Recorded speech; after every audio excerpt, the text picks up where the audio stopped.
In today's video, I'm going to teach you how to integrate custom fields in QuickBooks Invoice templates.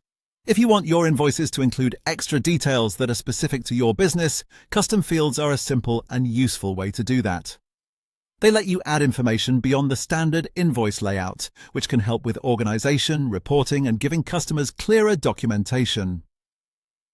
In this walkthrough, I'll show you exactly how to create a custom field and make sure it appears on your invoice form. Start by going to Settings in QuickBooks. This is where you'll find many of the account and form customization options. Once you're in Settings, select Custom Fields. This section is specifically designed to help you create additional fields that can be used across different parts of QuickBooks, depending on the category you choose. Next, choose Add Custom Field. This opens the setup area where you'll define the new field. Begin by entering a name for your custom field. Pick a name that clearly describes the information you want to capture, since this will make it easier to recognize later when you're working on invoices. After naming the field, choose the data type. QuickBooks gives you several options here: text, number, date, or drop-down. The right choice depends on the kind of information you want users to enter.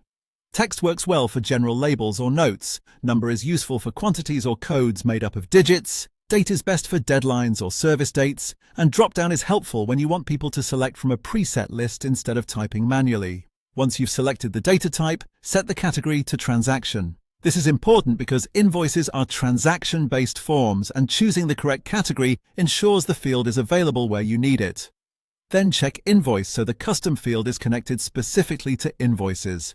This tells QuickBooks that the field should appear as part of the invoice workflow, rather than being limited to another type of record.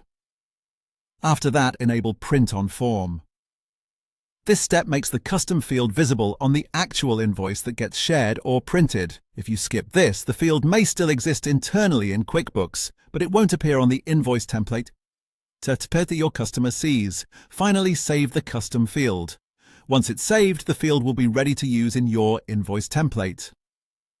From there, you can begin adding and populating that field as needed when creating invoices.